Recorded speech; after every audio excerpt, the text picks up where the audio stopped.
ஒன்னு கொடுக்கல 3 கொடுக்கலனா வெளியே வர வேண்டியதானே. அதிமுக தயாரா இருக்கு. அதிமுகவால் இன்னும் கூட்டணி அமைக்க முடியவில்லை. இதுதான் அதிமுகவின் வலிமை. நோட்டிபிகேஷன் வந்துருச்சு, இன்னும் கூட்டணி ஃபார்ம் ஆகல, இன்னும் கன்சீவ் ஆகல. எங்க குழந்தை பிறக்கிறது? பாரதிய ஜனதா தனியாளா நிற்கிறது, யாரும் கிடைக்கவில்லை. யாரையாவது இழுத்துட்டு ஓடலான்னு பார்த்தா ஒருத்தரும் கிடைக்கல. பாரதிய ஜனதா பாவம் ஏற்கனவே விவாகரத்தானவர்களை பார்த்து இழுத்துக் கொண்டு ஓடுகிறது. அதுதான் இன்றைக்கு நிலை. பாரதிய ஜனதா கட்சியினரால் இன்றைக்கு ஒரு அணியை கட்டமைக்க முடியவில்லை. அரசியல் விவாகரத்து சொன்னேன், பொதுவான விவாகரத்து அல்ல. மக்கள் கைவிட்டால் அது விவாகரத்து தானே. மக்கள் ஆதரவு இல்லை என்றால் அது விவாகரத்து மாதிரி தானே. பாரதிய ஜனதாவுக்கு ஆள் கிடைக்கல. எல்லாம் கதவுகளும் திறந்து இருக்கின்றன, எல்லா ஜன்னல்களும் திறந்து வைத்திருக்கிறோம். யாராவது உள்ள வந்துட்டு போங்கன்னா ஒரு ஆள் கூட உள்ள போகல, காக்கா கூட போகல உள்ள. பாரதிய ஜனதாவால் இன்னும் கூட்டணி அமைக்க முடியவில்லை. நாம 2 தொகுதி கையெழுத்து போட்டோம் அப்படின்னு நிறைய பேருக்கு கவலை. நமக்கு வராத கவலை அவர்களுக்கு வருகிறது. நம்மை பார்த்து ரொம்ப கரிசனப்படுகிறார்கள். 2ஆ 3ஆ 4ஆ 5ஆ என்பது அல்ல பிரச்சனை. நாட்டை, ஜனநாயகத்தை பாதுகாக்க போகிறோமா இல்லையா என்பதுதான் பிரச்சனை. பிரதமர் மோடி அண்மையிலே ஒரு நிகழ்ச்சியில் சொல்லுகிறார், இந்த 10 ஆண்டு கால ஆட்சிங்கிறது ட்ரெய்லர் ஷோ தாங்கிறார். இதுவே ட்ரெய்லர்னா மெயின் பிக்சர் எப்படி இருக்கும் பாருங்கன்றார். Main show, full show. 10 வருஷமே அவருக்கு ட்ரெய்லர் அப்படின்னா அவர் எத்தனை வருஷம் ஆள போகிறதா அவர் கனவுல கண்டுகிட்டு இருக்காருன்னு பாருங்க. இந்த 10 வருஷத்திலே இவ்வளவு அவலங்கள், ட்ரெய்லர் ஷோவிலே இவ்வளவு அவலங்களை பார்க்கிறோம். நம்ம படம் முழுக்க பார்த்தா எவ்வளவு அவலங்கள் இருக்கும் நினைத்து பார்க்க முடியாதான். ஒருத்தர் கேட்டார், நான் சொன்னேன் இப்படி சொல்லியிருக்கிறாருன்னு. இது ஒன்னே போதும் இந்தியா கூட்டணி வெற்றி பெறுவதற்கு என்று சொன்னேன். அவரே ஒப்புதல் வாக்குமூலம் தருகிறார். இந்த 10 ஆண்டு கால அவல ஆட்சியை அவர் ட்ரெய்லர் ஷோ என்று சொல்லுகிறார் என்றால் மக்கள் புரிந்து கொள்வார்கள் அல்லவா. மீண்டும் அவர்கள் ஆட்சிக்கு வந்தால் என்ன நிலைமை ஆகும் என்பதை இயல்பாக மக்கள் புரிந்து கொள்வார்கள். தோழர்களே, தேர்தல் தேதி குறிக்கப்பட்டு விட்டது, அதாவது யுத்தத்திற்கான தேதி. நாம் மிக கவனமாக இருக்க வேண்டும். எனவே இந்த சோசியல் மீடியாவில் வரதை வச்சுக்கலாம் நீங்க யாரும் ஒரு முடிவுக்கு வரக்கூடாது, முன் முடிவுக்கு வரக்கூடாது. RSS பிஜேபி கிட்ட கைக்கூலி வாங்கி கொண்டு வேலை செய்யக்கூடிய எக்கச்சக்கமான புற்றீசல் போல் முளைத்திருக்கிற யூடியூப் சேனல்கள் நிறைய இருக்கின்றன. அதெல்லாம் எடுத்து பட்டியல் போட்டு சோசியல் மீடியாவில் போட சொல்லி, இவன்லாம் என்ன கருத்து சொன்னாலும் கண்டுக்காத, அவருக்கு ரியாக்ட் பண்ணாத. ஏன்னா அவன் பூரா கூலிக்காக வேலை செய்யறவன். வெளிப்படையா கூலி வாங்கிக்கிட்டு டிபேட்ல உட்கார்றான். வெளிப்படையா கூலி வாங்கிக்கிட்டு நிறைய யூடியூப் சேனல் திறந்திருக்கிறாங்க. அவங்களுக்கு இந்த தேர்தல் நேரத்தில் ஒரு பேக்கேஜ் பேசியிருப்பான். உனக்கு 30 நாள் முழுக்க திருமாவளவன் அடிச்சு காலி பண்ணு, உனக்கு 30 லட்சம் பேசிடுவான். இஸ்லாமியர்களை பற்றி எதிராக பரப்பு, உனக்கு 40 லட்சம். திராவிட அரசியலுக்கு எதிராக நீ கருத்து போடு, மீம்ஸ் போடு, கார்டு போடு, எதையாவது ஒட்டி வெட்டி எதையாவது வீடியோ கிளிப்பிங்ஸ் போடு, இதுக்கு காசு 50 லட்சம் பேக்கேஜ். நேரம் எல்லாம் பேசி வாங்கியிருப்பாங்க. இந்த 34 நாள்ல எல்லாருடைய முகங்களும் வெளியே வரும். சோசியல் மீடியாவை பிளாக் பண்ணிட்டு போய் மக்களை சந்திப்போம். அது யூடியூப் சேனல்ல யாரும் பார்க்காதீங்க. ஃபேஸ்புக்கில் என்ன வருது, வாட்ஸ்அப்பில் என்ன வருது, அதெல்லாம் தூக்கி போட்டு வீடு வீடா டோரா போய் மக்களை சந்திப்போம். இந்த 34 நாள்ல அவன் எதையாவது பேசி கிடந்தா போறான், அதை வரி பண்ணிக்க கூடாது. Don't bother about. 34 நாள்ல நம்ம செய்ய வேண்டிய வேலை அதுதான் ரொம்ப முக்கியமானது. சமூக ஊடகங்கள் ப்ரொவகேஷன் பண்ணுவான், தூண்டுவான். ஒவ்வொன்று புதுசா எதையாவது கொண்டு வந்து பாரதிய ஜனதா கட்சி தலைவர் அண்ணாமலை சொல்றார், ஆதவ் அர்ஜுனா திருமாவளவன் பாக்கெட்ல இருக்கிறார் அப்படின்னு. அவருக்கு இவருக்கு என்ன? அவரு எங்க கட்சியில ஒரு உறுப்பினர், கட்சியில துணை பொதுச் செயலாளர் பொறுப்பு கொடுத்துருவோம். அவருக்கு எத்தனை கோடி இருந்தா எனக்கு என்ன, எங்க கட்சிக்கு என்ன, அது பிரச்சனை கிடையாது. நம்ம யூசுப் கூட கோடீஸ்வரர் தான், கட்சியில் இருந்தார். அவர் பணம் அவருக்கு, இங்க வந்தா அவர் கட்சி பொருளாளர், அவ்வளவுதான். அவர் பணத்துக்கும் அவர் தொழிலுக்கும் கட்சிக்கும் சம்பந்தம் கிடையாது. அவர் என்ன தொழில் செய்யறாருன்னு எங்களுக்கு தெரியாது, என்ன லாபம் அவருக்கு வந்தது எங்களுக்கு தெரியாது, என்ன நட்டம் வந்தது எங்களுக்கு தெரியாது. எதை பத்தி அவர் பொருளாளராக வருவாரு, நிகழ்ச்சியில கலந்துவாரு, அவ்வளவுதான். அது மாதிரி எத்தனையோ கோடீஸ்வரர்கள் வந்தார்கள் போனார்கள், கட்சிக்கு அதுக்கு சம்பந்தம் கிடையாது. அவர் கொள்கை அடிப்படையில் விடுதலை சிறுத்தைகள் கட்சியில எனக்கு சேர பிடித்திருக்கிறது என்று எங்களோடு 5 ஆண்டுகள் பயணம் செய்த பிறகு மனம் திறந்து பேசி சேர்ந்தார், அவ்வளவுதான். அவருக்கு மாமனாரா இருக்கிறார், மாமனாருக்கு அவருக்கு என்ன தொடர்பு, அதுல இருந்து விடுதலை சிறுத்தைகளுக்கு என்ன தொடர்புன்னு லிங்க் பண்ண பார்க்கறான். அதாவது அவர் ஒரு மாநில தலைவர், அதுக்கு விளக்கம் சொல்றார். இதெல்லாம் நான் கடந்து போகணும், பதில் சொல்ல வேண்டிய அவசியம் கிடையாது. ஆனா ஊடகங்கள் பரவக்கூடிய செய்திகளை தோழர்கள் இந்த 34 நாளைக்கு நீங்க கண்ணை மூடிக்கிட்டு களப்பணிகளை ஆற்றுங்கள், மக்களை போய் சந்திங்க, மக்களை போய் பிஜேபியின் அவலங்களை எடுத்து சொல்லுங்க. மாநிலத்தை கெடுத்த அதிமுக, மாநிலத்தை கண்டுகொள்ளாத பாஜக, இந்த கள்ள கூட்டணியை மக்கள் அடையாளம் கண்டு கொண்டிருக்கிறார்கள். மக்கள் நலனே முக்கியம்னு செயல்பட்டுக் கொண்டிருக்கக்கூடிய நமது திராவிட மாடல் தமிழ்நாட்டு மக்களாகிய நீங்கள் துணை இருப்பது போல உண்மையான வளர்ச்சியை நமது நாடு காண ஒட்டுமொத்த இந்திய மக்களும் தயாராகிவிட்டார்கள். பாசிசத்தை வீழ்த்த இந்தியாவை காக்க ஸ்டாலின் அழைக்கிறேன். இது 20வது ஆண்டு 4வது நோன்பு. ஒவ்வொரு ஆண்டும் 5 நாட்கள் நோன்பிருப்பதை நான் வழக்கமாக கடைபிடித்து வந்திருக்கிறேன். இந்த ஆண்டு 4வது நாளோடு நிறைவு செய்ய வேண்டிய ஒரு நெருக்கடி. தேர்தல் தேதியை அறிவித்து விட்டார்கள். இரவு நான் மும்பைக்கு பயணம் செய்ய வேண்டும். நாளை ராகுல் காந்தி அவர்களின் பயண நிறைவு விழாவிலே பாரத் ஜோடோ நியாய யாத்ரா என்கிற அந்த நடைபயண நிறைவு விழாவிலே பங்கேற்பதற்காக அழைக்கப்பட்டிருக்கிறேன். அதற்காகவும் செல்ல வேண்டிய ஒரு சூழல். ஆகவே இந்த ஆண்டு 4 நாட்களில் இதை நிறைவு செய்யும் நிலை. இந்த நிறைவு நிகழ்விலே நம்முடைய அண்ணன் பேராசிரியர் ஜவாஹிருல்லா, அண்ணன் முகமது ஹனீஃபா உள்ளிட்ட இஸ்லாமிய சமூகத்தின் மூத்த தலைவர்கள் பங்கேற்று சிறப்பித்திருப்பது பெருமை அளிக்கிறது. இந்த நிகழ்வில் பங்கேற்ற ஒவ்வொருவருக்கும், இஸ்லாமிய அமைப்புகளின் தலைவர் பெருமக்கள் யாவருக்கும், இஸ்லாமிய சொந்தங்கள் யாவருக்கும் என்னுடைய மனம் நிறைந்த நன்றியை உரித்தாக்குகிறேன். அனைவருக்கும் இனிய ரமலான் வாழ்த்துக்களையும் தெரிவித்துக் கொள்கிறேன்.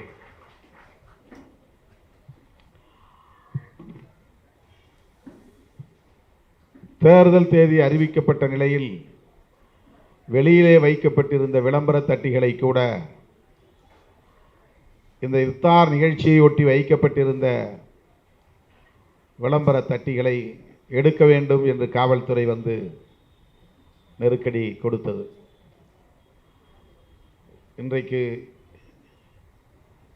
இன்றைக்குத்தான் இதை அறிவிப்பார்கள் என்பது 15 நாட்களுக்கு முன்பு நமக்கு தெரியாது. போன முறையெல்லாம் மார்ச் 10ஆம் தேதியே அறிவித்தார்கள். இந்த முறை மார்ச் 16ஆம் தேதி அறிவித்திருக்கிறார்கள். பிரதமர் மோடி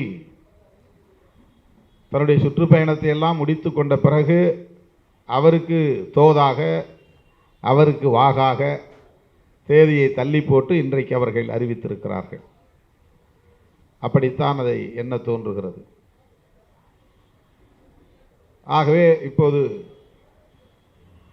நடத்தை விதிகள் நடைமுறைக்கு வந்துவிட்டன. வருகிற ஏப்ரல் 19ஆம் தேதி தேர்தல் வாக்குப்பதிவு. ஜூன் 4ஆம் தேதி தான் நாம் 19ஆம் தேதி பதிவு பண்ணக்கூடிய வாக்குகளை எண்ணப் போகிறார்கள்.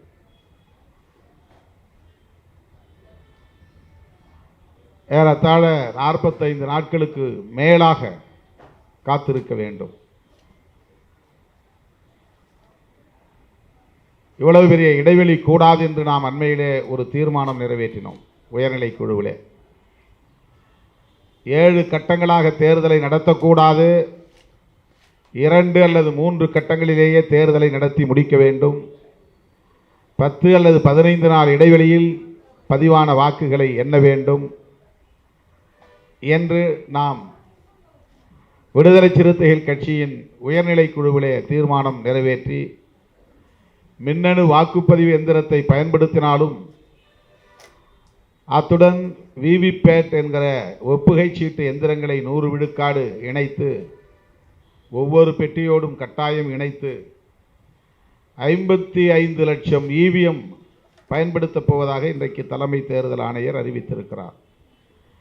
55 மின்னணு வாக்குப்பதிவு எந்திரங்களோடு 55 லட்சம் விவிபேட் எந்திரங்களையும் இணைக்க வேண்டும்.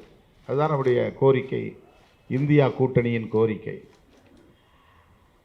ஒவ்வொருவரும் வாக்களித்த பிறகு யாருக்கு வாக்களித்திருக்கிறோம் என்பதை உறுதி செய்து கொள்வதற்கு ஏதுவாக அந்த வாக்குச்சீட்டுகளை எடுத்து வாக்காளர் பார்த்துவிட்டு வாக்குப்பெட்டியிலே அதை போட வேண்டும். அதனை எண்ணி தேர்தல் முடிவுகளை அறிவிக்க வேண்டும். இதுதான் இந்தியா கூட்டணியில் 28 கட்சிகளும் ஒன்று சேர்ந்து முன்வைத்த கோரிக்கை. ஆனால் தேர்தல் ஆணையம் அதை ஒரு பொருட்டாக எடுத்துக்கொள்ளவில்லை. இத்தனை கட்டங்கள் தேவையில்லை என்று நாம் வலியுறுத்தியும் அதை அவர்கள் ஒரு பொருட்டாக எடுத்துக்கொள்ளவில்லை. மகாராஷ்டிராவில்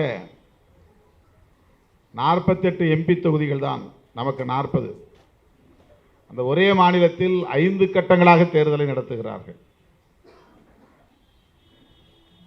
ஒட்டுமொத்த இந்தியாவில் 7 கட்டங்களாக நடத்துகிறார்கள் என்றால் ஒரு சில மாநிலங்களில் 5 கட்டங்களாக தேர்தலை நடத்துகிறார்கள். இதுவெல்லாம் யாருக்கு வசதியாக என்பதை இந்த அறிவிப்பிலிருந்தே நம்மால் புரிந்து கொள்ள முடிகிறது. 40 தொகுதி இருக்கிற தமிழ்நாட்டை பாண்டிச்சேரி உட்பட ஒரே நாளில் வாக்குப்பதிவை முடிக்கிற போது ஏன் வட இந்திய மாநிலங்களில் அவ்வாறு ஒரே நாளில் நடத்த முடியாது? அந்த பகுதிகளிலெல்லாம் மோடியும் அமித்ஷாவும் திரும்ப திரும்ப சுற்றி வருவதற்கு ஒரே இடத்தில் அவர்கள் உத்தரப்பிரதேசத்திலே போய் முடங்கி விடாமல் மறுபடியும் சில மாநிலங்களுக்கு வந்து போக வசதியாக தேர்தல் தேதிகளை தம் விருப்பம் போல் மாற்றி மாற்றி அறிவிப்பு செய்திருக்கிறார்கள். தேர்தல் ஆணையம் அட்டானமஸ் பாடி என்று சொல்லுவது, சுதந்திரமாக இயங்குகிற ஒரு அமைப்பு என்று சொல்லுவது ஏற்புடையதாக இல்லை. மிகவும் கவலைக்குரியதாக இருக்கிறது. இந்த தலைமை தேர்தல் ஆணையர் தனி ஒரு ஆளாகத்தான் அண்மையிலே சில நாட்களாக இருந்தார். ஏற்கனவே ஒரு ஆணையர் பதவி காலியாக இருந்தது. அண்மையிலே ஒரு ஆணையர் பதவி ராஜினாமா செய்து பதவி விலகி அந்த இடம் காலியாக இருந்தது. அந்த 2 இடங்களையும் இப்போது பிரதமரும் அமித்ஷாவும் சேர்ந்து நிரப்பிவிட்டார்கள், முடிவு செய்து விட்டார்கள். ஆணையர்களை நியமிப்பதற்கென்று ஏற்கனவே உச்சநீதிமன்றம் ஒரு வழிகாட்டுதலை தந்திருந்தது. ஒரு தேர்வு குழு அமைத்தது. அதில் எதிர்க்கட்சி தலைவர், பிரதமர், உச்சநீதிமன்றத்தின் தலைமை நீதிபதி ஆகிய 3 பேரும் இணைந்து எலெக்ஷன் கமிஷனர் இடம் காலியாக இருந்தால் அதை நிரப்ப வேண்டும் என்பதுதான். ஆனால் இவர்கள் தமது அறுதி பெரும்பான்மை பலத்தை பயன்படுத்தி நாடாளுமன்றத்தின் 2 அவைகளிலும் புதிதாக ஒரு சட்டத்தை இயற்றி பிரதமர் அத்துடன் அவர் விரும்புகிற ஒரு அமைச்சர், எதிர்க்கட்சி தலைவர், தலைமை நீதிபதி தேவையில்லை என்று ஒரு சட்டத்தை இயற்றி கொண்டார்கள். அந்த சட்டத்தின்படி எதிர்க்கட்சி தலைவரே போகாத நிலையில், எதிர்க்கட்சி தலைவர் என்றால் மக்களவையிலே ஒரு எதிர்க்கட்சி தலைவர் உண்டு, மாநிலங்களவையிலே ஒரு எதிர்க்கட்சி தலைவர் உண்டு. காங்கிரஸ் கட்சியில் மக்களவையில், லோக்சபாவில் அதிர் ரஞ்சன் சௌத்ரி என்பவர்தான் தலைவர். அவர்தான் இந்த தேர்வு குழுவிலும் உறுப்பினர். மாநிலங்களவையிலே மல்லிகார்ஜுன் கார்கே தலைவர், அவர் உறுப்பினர் அல்ல, லோக்சபாவினுடைய தலைவர், எதிர்க்கட்சி தலைவர், அவர்தான் மெம்பர். அவர் போகவே இல்லை, அவர் கருத்து சொல்லவே இல்லை, அவர் எதிர்ப்பு தெரிவித்திருக்கிறார். ஆனாலும் மோடியும் அவருடைய அமைச்சர் ஒருவரும் சேர்ந்து இன்றைக்கு புதிதாக 2 பேரை நியமித்து, அந்த 2 பேரும் தலைமை தேர்தல் ஆணையர் ஒருவரை சேர்த்து 3 பேரும் சேர்ந்து இன்றைக்கு இந்த தேர்தல் தேதிகளை அறிவித்திருக்கிறார்கள். தேர்தல் ஆணையம் நம்பிக்கைக்குரியதாக இருக்கிறதா என்கிற கேள்வி இயல்பாகவே எழுகிறது. நம்பிக்கைக்கு அப்பாற்பட்டவர்களாக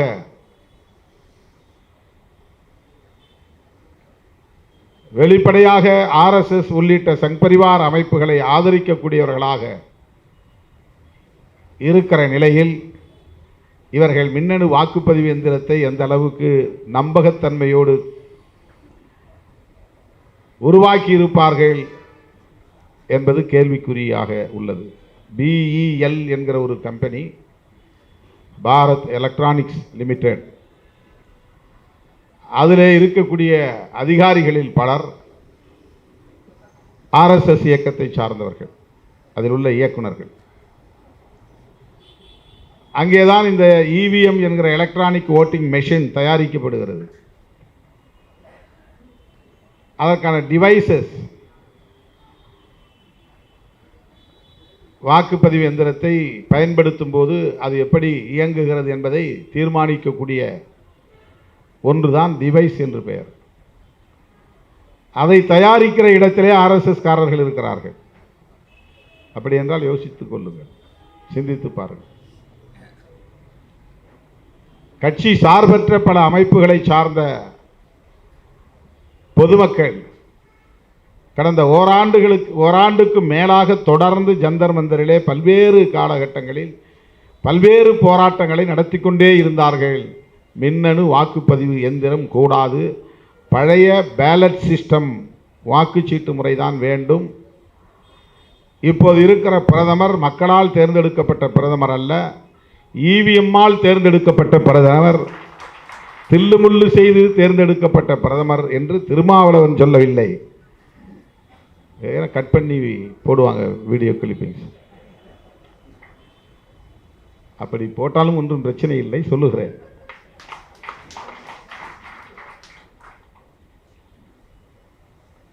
இவிஎம் பிரைம் மினிஸ்டர் என்றுதான் நார்த் இந்தியன்ஸ் பிரதமருக்கு வைத்திருக்கிற பெயர், செல்ல பெயர், நிக்நேம்.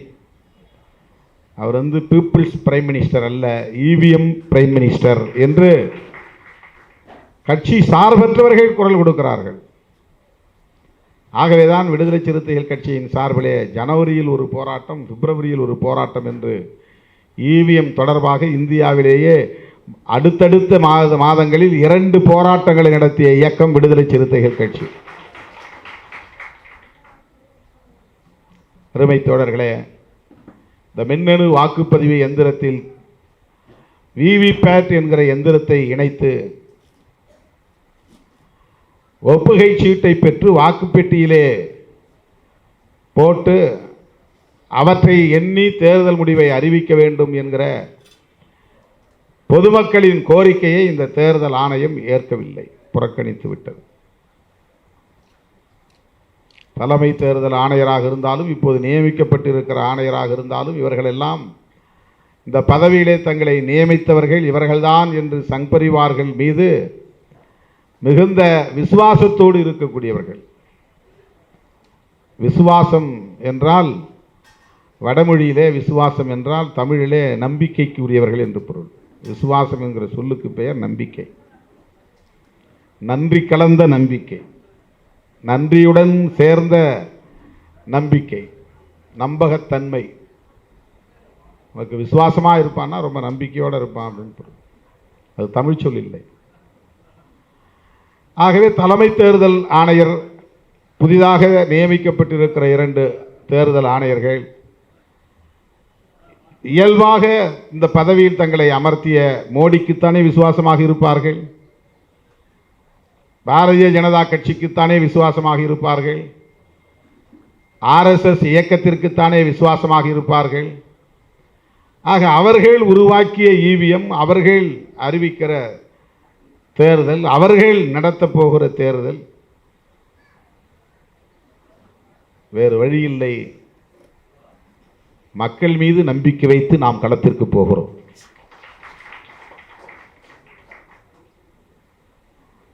அமர்ந்திருக்கிற இஸ்லாமியர்கள், உடலை வருத்தி விரதம் இருந்து நோன்பு நோக்கிறவர்கள், அல்லாஹ் மீது நம்பிக்கை உள்ளவர்கள், அவர்களுக்கு அல்லாஹ் மீது நம்பிக்கை என்கிற அந்த நம்பிக்கையோடு தேர்தல் களத்திலே இறங்குகிறார்கள். மோடி மீது நம்பிக்கை இல்லை, அமித்ஷா மீது நம்பிக்கை இல்லை, ஆணையர்கள் மீது நம்பிக்கை இல்லை, இவிஎம் மீது நம்பிக்கை இல்லை. அல்லாஹ் எல்லாவற்றையும் பார்த்து கொண்டிருக்கிறார், நல்லதே நடக்கும், நீதியே வெல்லும் என்கிற நம்பிக்கை இஸ்லாமியர்களுக்கு உண்டு. அருமை தோழர்களே, இஃப்தார் நோம்பிலே நாம் அரசியல் பேசுகிறோம்.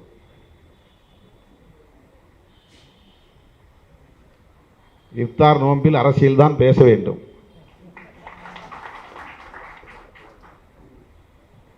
இது வெறும் ஆன்மீகத்தை போதிக்கிற மார்க்கம் அல்ல, அனைத்தையும் போதிக்கிற மார்க்கம், அரசியலையும் சொல்லித் தருகிற மார்க்கம். நபிகள் நாயகம் நோன்பு காலத்திலேயே யுத்தம் புரிந்தவர், நோன்பிருந்து கொண்டே யுத்தம் புரிந்து பகைவர்களை வீழ்த்தியவர் என்று வரலாறு சொல்லுகிறது. நோன்பு காலத்தில் அல்லாஹ் அல்லாஹ் என்று முடங்கி கிடக்கக்கூடாது, மக்களை காப்பாற்றுவதற்கு யுத்தம் புரிய வேண்டும் என்கிற அந்த நிலைப்பாடு என்பதும் அரசியல்தான், அதுவும் அரசியல்தான். ஆகவே நாடே இன்றைக்கு ஆபத்திலே சிக்கி இருக்கிற போது அது பற்றி எங்களுக்கு கவலை இல்லை என்று எந்த ஒரு இஸ்லாமியரும் எண்ண முடியாது, அப்படி இருக்க முடியாது. எந்த ஒரு ஜனநாயக சக்தியும் அப்படி இருந்துவிட முடியாது. அப்படி என்ன நாட்டுக்கு ஆபத்து? அரசியலை உற்று நோக்கக்கூடிய உண்மையான ஜனநாயக சக்திகளால் இது உணர முடிகிறது. கட்சி சாராத ஜனநாயக சக்திகளால் இது உணர முடிகிறது. எந்த கட்சியிலும் சேராமல் ஜனநாயகத்தை நம்பக்கூடிய பொதுமக்களால் இது உணர முடிகிறது. இந்த 10 ஆண்டு காலத்தில் அவர்கள் போட்ட ஆட்டம், நடத்திய கூத்து, பரப்பிய வெறுப்பு அரசியல், வளர்த்துவிட்ட வன்முறை வெறியாட்டங்கள், அரசமைப்பு சட்டத்தையே நீர்த்து போகச் செய்யக்கூடிய வகையில் இயற்றிய சட்டங்கள், பொதுத்துறைகளை எல்லாம் தனியாருக்கு தாரை வார்த்து கொடுக்கக்கூடிய மக்கள் விரோத நடவடிக்கைகள், அம்பானி அதானி ஆகிய நண்பர்களை உலக பணக்காரர்களின் வரிசையிலே கொண்டு போய் அமர வைத்த கார்ப்பரேட் விசுவாசம், இவையெல்லாம் இன்றைக்கு மக்களுக்கு தெரியாதவையா? திருமாவளவன் சொல்லித்தான் அவர்கள் தெரிந்து கொள்ள வேண்டுமா? இன்றைய சமூக ஊடகங்கள் வலுவாக இருக்கின்றன. ஒவ்வொருவரும் இன்றைக்கு ஊடகவியலாளர்களாகவே மாறியிருக்கிறார்கள். அத்தனை குடிமகன்களும் இன்றைக்கு ஜேர்னலிஸ்ட் தான். எனவே அத்தனை பேருக்கும் இன்றைக்கு எது உண்மை, எது தவறு, யார் போலி, யார் உண்மை, யார் இங்கே நாடகம் நடத்துகிறார்கள், யார் உண்மையிலேயே மக்களுக்காக தொண்டாற்றுகிறார்கள் என்பதையெல்லாம் இன்றைக்கு சீர்தூக்கி பார்க்கக்கூடிய அளவுக்கு, மதிப்பீடு செய்யக்கூடிய அளவுக்கு அரசியல் விழிப்புணர்வு பெற்றவர்களாக மக்கள் இருக்கிறார்கள். எனவே 10 ஆண்டு கால மக்கள் விரோத ஆட்சியை திருமாவளவன் பேசிதான் மக்கள் தெரிந்து கொள்ள வேண்டும் என்று இல்லை.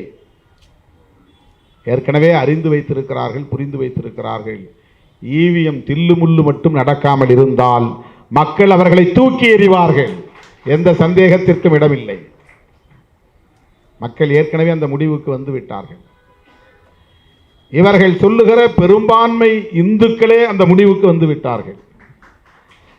சிறுபான்மையினரால் தூக்கி எறியப்படுவார்கள் என்பதை விட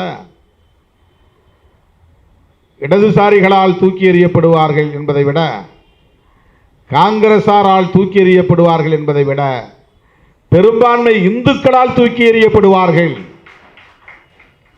அந்த அளவுக்கு இந்து சமூகத்தினரும் இவர்களின் நாடக அரசியலை அறிந்து வைத்திருக்கிறார்கள், புரிந்து வைத்திருக்கிறார்கள். இந்த 10 ஆண்டுகளில் இவர்கள் சாதித்த சாதனை என்ன என்று கணக்கு போட்டு பார்த்தால் ஒன்றுமில்லை. அதானியும் அம்பானியும் வளர்ந்திருக்கிறார்கள் என்பதை தவிர வேறு ஒன்றுமில்லை. பொதுத்துறைகள் எல்லாம் தனியார் துறைகளாக, கனிம வளங்கள் உட்பட தனியாருக்கு தாரை வார்க்கப்பட்டதாக மாறியிருக்கிறதே தவிர வேறு எந்த முன்னேற்றமும் வளர்ச்சியும் இல்லை. உலக அரங்கில் நாம் இன்றைக்கு தலை கவிழ்ந்து தலை குனிந்து நிற்க வேண்டிய நிலை ஏற்பட்டிருக்கிறது. இப்படிப்பட்ட ஒரு சூழலில்தான் நாம் ஒரு உயர்ந்த நோக்கத்தோடு, பொது நோக்கத்தோடு, சமூக நாட்டு பொறுப்புணர்வோடு, ஜனநாயகத்தை காப்பாற்ற வேண்டும் என்கிற கரிசனத்தோடு தேர்தல் முடிவுகளையும் எடுக்கிறோம், தேர்தல் நிலைப்பாடுகளையும் எடுக்கிறோம். இது வெளியிலிருந்து பார்க்கிறவன் கண்ணுக்கு அல்லது சந்தர்ப்பவாத சக்திகளின் கண்களுக்கு எல்லாவற்றையும் ஆதாயமாக்க வேண்டும் என்று துடிக்கிற தற்குறிகளுக்கு வேண்டுமானால் திருமாவளவன் எடுத்த முடிவு இளிச்சவாய்த்தனமாக இருக்கலாம். உண்மையான ஜனநாயக சக்திகள் யாரும் இதை இளிச்சவாய்த்தனம் என்று சொல்ல மாட்டார்கள். நான் 1 கொடுக்கல 3 கொடுக்கலாம், வெளியே வர வேண்டியதானே. அதிமுக தயாராக இருக்கே, அதிமுகவால் இன்னும் கூட்டணியும் அமைக்க முடியவில்லை. இதுதான் அதிமுகவின் வலிமை. நோட்டிஃபிகேஷன் வந்துருச்சு, இன்னும் கூட்டணி ஃபார்ம் ஆகலை. இன்னும் கன்சீவ் ஆகலை, எங்க குழந்தை பிறக்கிறது?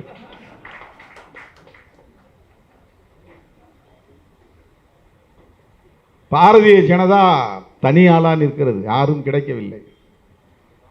யாரையாவது இழுத்துட்டு ஓடலான்னு பார்த்தா ஒருத்தரும் கிடைக்கல. பாரதிய ஜனதா பாவம் ஏற்கனவே விவாகரத்தானவர்களை பார்த்து இழுத்துக் கொண்டு ஓடுகிறது. அதுதான் இன்றைக்கு நிலை. பாரதிய ஜனதா கட்சியினரால் இன்றைக்கு ஒரு அணியை கட்டமைக்க முடியவில்லை. அரசியல் விவாகரத்து சொன்னேன், பொதுவான விவாகரத்து அல்ல.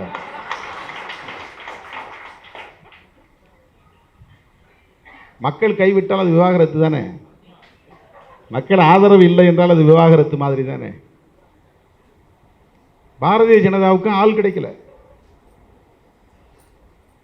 எல்லாம் கதவுகளும் திறந்திருக்கின்றன, எல்லா ஜன்னல்களும் திறந்து வைத்திருக்கிறோம். யாராவது உள்ள வந்துட்டு போங்கன்னா ஒரு ஆள் கூட உள்ள போகல, காக்கா கூட போகல உள்ள. பாரதிய ஜனதாவால் இன்னும் கூட்டணி அமைக்க முடியவில்லை. நாம் 2 தொகுதி கையெழுத்து போட்டோம் அப்படின்னு நிறைய பேருக்கு கவலை. நமக்கு வராத கவலை அவர்களுக்கு வருகிறது. நம்மை பார்த்து ரொம்ப கரிசனப்படுகிறார்கள்.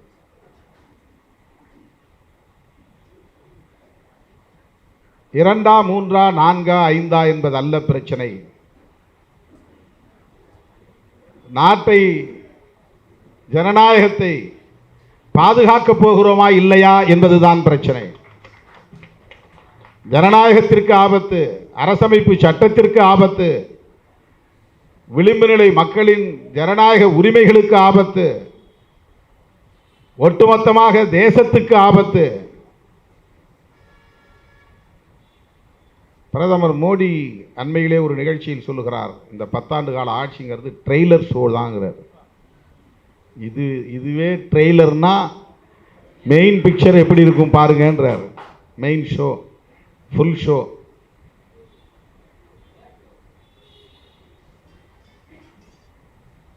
பத்து வருஷமே அவருக்கு ட்ரெய்லர் அப்படின்னா அவர் எத்தனை வருஷம் ஆள போகிறதா அவர் கனவுல கண்டுகிட்டு இருக்காருன்னு பாருங்க. இந்த 10 வருஷத்திலே இவ்வளவு அவலங்கள், ட்ரெய்லர் ஷோவிலே இவ்வளவு அவலங்களை பார்க்கிறோம். நம்ம படம் முழுக்க பார்த்தா எவ்வளவு அவலங்கள் இருக்கும் நினைத்து பார்க்க முடியாதான். ஒருத்தர் கேட்டார், நான் சொன்னேன் இப்படி சொல்லியிருக்கிறாருன்னு, இது ஒன்னே போதும் இந்தியா கூட்டணி வெற்றி பெறுவதற்கு என்று சொன்னேன். அவரே ஒப்புதல் வாக்குமூலம் தருகிறார். இந்த 10 ஆண்டு கால அவல ஆட்சியை அவர் ட்ரெய்லர் ஷோ என்று சொல்லுகிறார் என்றால் மக்கள் புரிந்து கொள்வார்கள் அல்லவா. மீண்டும் அவர்கள் ஆட்சிக்கு வந்தால் என்ன நிலைமை ஆகும் என்பதை இயல்பாக மக்கள் புரிந்து கொள்வார்கள். தோழர்களே, தேர்தல் தேதி குறிக்கப்பட்டு விட்டது, அதாவது யுத்தத்திற்கான தேதி. நாம் மிக கவனமாக இருக்க வேண்டும். அவதூறுகளை பரப்புவார்கள், வதந்திகளை பரப்புவார்கள், இல்லாத பொல்லாத வேடிக்கைகளை எல்லாம் சமூக ஊடகங்களில் கொண்டு வந்து திணிப்பார்கள், குப்பைகளை கொண்டு வந்து கொட்டுவார்கள். எல்லாவற்றையும் கண்டு கடந்து போக வேண்டும். நமது குறி வெற்றி, 40க்கு 40. தமிழ்நாட்டில் 40க்கு 40 வெற்றி பெற்றால் என்ன ஆகும்? திமுக கூட்டணி தமிழ்நாட்டில் 40க்கு 40 வெற்றி பெற வேண்டும் என்று வைராக்கியத்தோடு வேலை செய்வதைப் போல மேற்கு வங்கத்திலே மம்தா வைராக்கியத்தோடு வேலை செய்வார். கேரளாவிலே இடதுசாரிகள் வைராக்கியத்தோடு வேலை செய்வார்கள். மகாராஷ்டிராவிலே சரத்பவார் உள்ளிட்ட தோழர்கள், உத்தவ் தாக்கரே போன்றவர்கள் வைராக்கியத்தோடு பணியாற்றுவார்கள். டெல்லி, பஞ்சாப் போன்ற இடங்களிலே அரவிந்த் கெஜ்ரிவால் வைராக்கியத்தோடு அங்கே நாம் வெற்றி பெற வேண்டும் என்கிற வைராக்கியத்தோடு வேலை செய்வார். தேர்தல் முடிவுகள் வரும்போது இவை அனைத்தும் இந்தியா கூட்டணிக்கான வெற்றிகளாக அணிதிரளும். அப்போது நாம் ஆட்சியை கைப்பற்ற முடியும். தேர்தலுக்கு முன்பே பிரதமர் வேட்பாளரை அறிவிக்க வேண்டும் என்பதற்காக உருவாக்கப்பட்டதல்ல இந்தியா கூட்டணி. தேர்தல் முடிவுகளுக்கு பிறகு எதிர்க்கட்சிகளின் உறுப்பினர்கள் யாரும் பிஜேபிக்கு ஆதரவு என்று போகாமல் தடுப்பதற்காக உருவாக்கப்பட்ட கூட்டணி தான் இந்தியா கூட்டணி. போஸ்ட் போல் அலையன்ஸ், அதை ப்ரீ போல் கன்ஃபர்மேஷன் பண்ணுறோம். எலெக்ஷனுக்கு பிறகு திமுகவில் எத்தனை பேர் வந்தாலும் அது இந்தியாவுக்கு தான். எலெக்ஷனுக்கு பிறகு விடுதலை சிறுத்தைகள் கட்சியில் எத்தனை பேர் வெற்றி பெற்றாலும் அது இந்தியா கூட்டணிக்கு தான். தேர்தலுக்கு பிறகு மேற்கு கேரளாவிலே இடதுசாரிகள் எத்தனை பேர் வெற்றி பெற்றாலும் அல்லது காங்கிரஸ் எத்தனை பேர் வெற்றி பெற்றாலும் அது இந்தியா கூட்டணிக்குத்தான். தமிழ்நாட்டிலே அதிமுக வெற்றி பெற்றால் தேர்தலுக்கு பிறகு எங்கே போகும் உத்தரவாதம் கிடையாது. இப்போ அவங்க வெளியே வந்துட்டாங்க. எலெக்ஷனுக்கு பின்னால் இந்தியா கூட்டணிக்கு வர வாய்ப்பில்லை. ஆகவே இப்போ இது எதற்காக இந்தியா கூட்டணி உருவாகி இருக்கிறது என்றால், தேர்தலுக்கு பிறகு ஆங்காங்கே மாநில வாரியாக நீங்கள் போராடி வெற்றி பெற்று வந்தால் அத்தனை உறுப்பினர்களும் இந்தியா கூட்டணி உறுப்பினர்கள் என்று உறுதிப்படுத்துவதற்காக உருவான கூட்டணி தான் இந்தியா கூட்டணி. இதில் ஒரு தெளிவு தேவை. கேட்பாங்க, ஏன் அங்கே வந்து மேற்கு வங்கத்தில் 2 பேரும் சேர்ந்து இல்லை சேரணும், 2 பேரும் சேரணுங்கிறதுக்காக நேஷனல் அலையன்ஸ் உருவாக்கலை. ஒரு நேஷனல் ஒருமித்த தேசிய அளவிலான ஒருமித்த கருத்தை உருவாக்கி இருக்கிறோம். ஒரு கான்சென்சஸ் என்று சொல்வார்கள் ஆங்கிலத்தில். ஒரு கான்சென்சஸ், ஒருமித்த கருத்து. என்ன கருத்து என்றால், காங்கிரசுக்கும் திரிணாமுல் காங்கிரசுக்கும் தேர்தலுக்கு முன்னே உடன்பாடு ஏற்படாவிட்டாலும், இரண்டும் தனித்து போட்டியிட்டாலும், அந்த மாநிலத்தில் யார் வெற்றி பெற்றாலும், இதில் ஒரு 20 பேர், அதில் ஒரு 5 பேர், அதில் ஒரு 2 பேர் வெற்றி பெற்றாலும் அவ்வளவும் இந்தியா கூட்டணிக்குத்தான். அதுதான் அலையன்ஸ், அதுதான் வந்து அக்ரிமெண்ட், அதுதான் அக்ரிமெண்ட். அருமை தோழர்களே, 10 ஆண்டு கால ஆட்சியில் மோடி அதிருப்தி என்பது தலை தூக்கி இருக்கிறது. மிகப்பெரிய அளவில் இருக்கு. சோசியல் மீடியா யாரும் காட்டுறதில்லை, சேட்டலைட் மீடியா யாரும் காட்டுறதில்லை.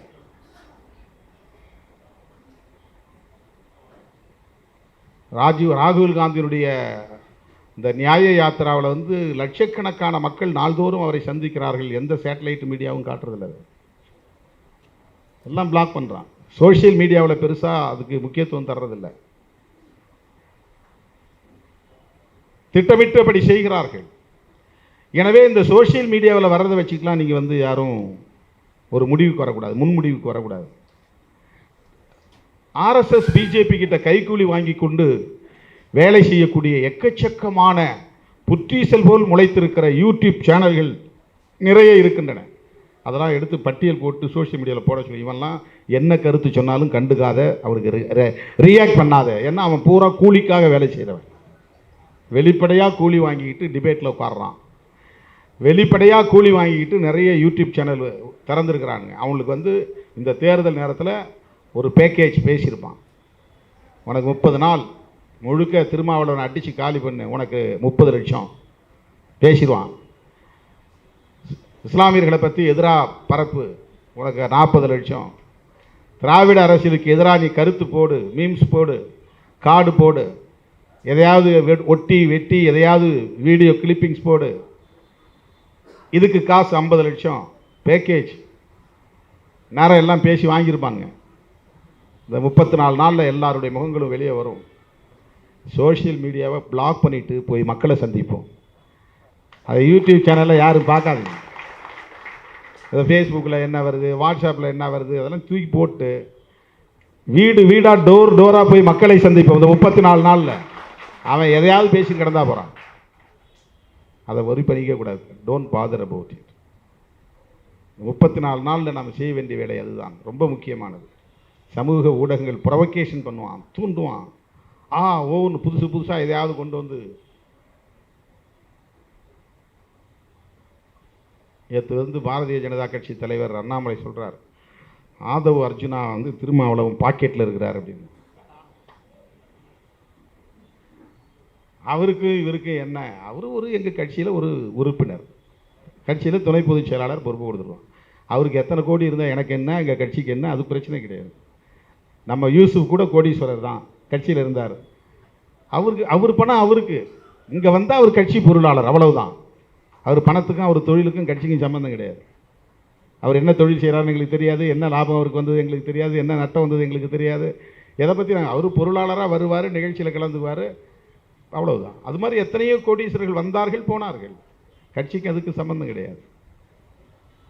அவர் கொள்கை அடிப்படையில் விடுதலை சிறுத்தைகள் கட்சியில் எனக்கு சேர பிடித்திருக்கிறது என்று எங்களோடு 5 ஆண்டுகள் பயணம் செய்த பிறகு மனம் திறந்து பேசி சேர்ந்தார். அவ்வளவுதான்.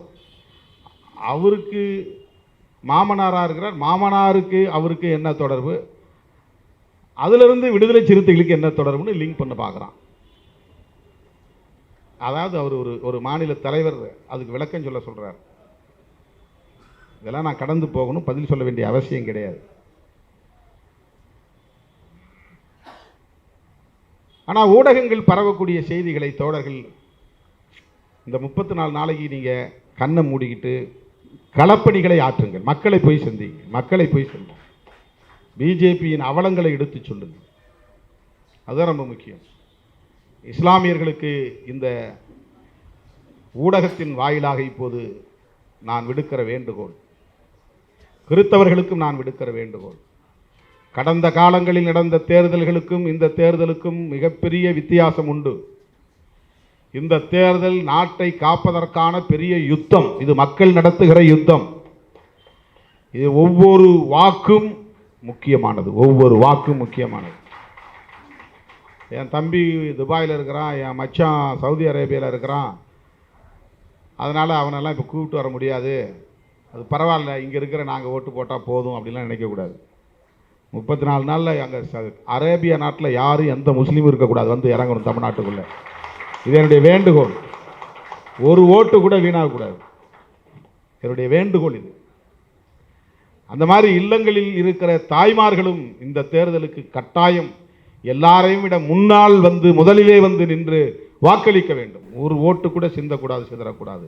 இதனுடைய வேண்டுகோள். 67%, 60% தான் மொத்தமே நமக்கு வந்து வாக்குப்பதிவாகிறது. 80%, 90% வரையிலும் வாக்குப்பதிவு நிகழணும். ஒவ்வொரு பூத்திலும் 90% வாக்குப்பதிவு நடக்கணும். 100% நடந்தால் மகிழ்ச்சி. குறைந்தது 90%ஆவது வாக்குப்பதிவு இருக்கணும். 400 ஓட்டு இருக்குன்னா 350 ஓட்டாவது 360 ஓட்டாவது போல் பண்ணணும். அது ஒவ்வொருவருக்குமான கடமை. நம்ம இருக்கிற ஆக்டிவாக இருக்கிறவங்க போய் ஓட்டு போட்டால் முடிஞ்சுது போதும்னு நினைக்கவே கூடாது. வெறும் 87 ஓட்டில் என்னை காலி பண்ணாங்க 2016. ஆக்சுவலாக நாங்கள் வெற்றி பெற்றுட்டோம். 2000 ஓட்டு முன்னாடி போயிட்டோம். ஒரு சேனலில் திருமாவளவன் வெற்றினே அறிவிச்சிட்டாங்க. ஆனால் அன்றைக்கி ஆளுங்கட்சி செல்வாக்கில் திருமாவளவன் தோல்வின்னு அறிவித்து அதிமுக வெற்றின்னு மாற்றி விட்டார்கள் 2016. எல்லாம் நன்மைக்கே, அவ்வளவுதான். ஒருவேளை நான் ஜெயிச்சிருந்தா போய் சட்டமன்ற அரசியலுக்குள்ளே ஸ்டேட் பாலிட்டிக்ஸ்குள்ளே போய் நான் சிக்கியிருப்பேன். நான் தொடர்ந்து நேஷனல் பாலிட்டிக்ஸில் இருக்கணும், நாடாளுமன்ற தேர்தல் அரசியல் களத்தில் நான் இருக்க வேண்டும் என்கிற ஒரு தேவை காலம் உணர்த்தியதாக நான் கருதுகிறேன். அருமை தோழர்களே, இது ஏதோ நான் இஸ்லாமிய சகோதரர்களுக்கும் கிறிஸ்தவ சகோதரர்களுக்கும் மட்டுமே சொன்னதாக எண்ணக்கூடாது. ஒவ்வொரு வாக்கும் முக்கியமானது, ஒவ்வொரு வாக்கும் முக்கியமானது. அவன் செய்கிற எல்லா தில்லுமுள்ளுகளையும் தாண்டி நாம் 100 விழுக்காடு நம்பிக்கையோடு பணியாற்றினால் இந்த ஆட்சியை தூக்கி எறிய முடியும். தமிழ்நாட்டிலே 40க்கு 40 வெற்றி பெறுகிறோம் என்றால் இந்தியாவிலே ஆட்சி மாற்றம் நிகழப்போகிறது என்பதற்கான ஒரு சான்றாக அது அமையும். அந்த அளவுக்கு தமிழ்நாட்டில் இருப்பதை போன்ற உணர்வு இன்றைக்கு வட இந்திய மாநிலங்களிலும் வளர்ந்திருக்கிறது. அதிருப்தி ஏற்பட்டிருக்கிறது. பாஜக அரசுக்கு எதிரான அதிருப்தி இன்றைக்கு உருவாகி இருக்கிறது. பெரும்பான்மை சமூகமாக இருக்கிற இந்து மக்களிடத்திலேயே அந்த அதிருப்தி நிலவுகிறது. ஆகவே இதை நல்ல முறையிலே நாம் பயன்படுத்தி கொள்ள வேண்டும் என்று இந்த நேரத்தில் கேட்டுக்கொண்டு, இன்னும் 25 நாட்கள் அவர்கள் நோன்பு இருக்க வேண்டும்.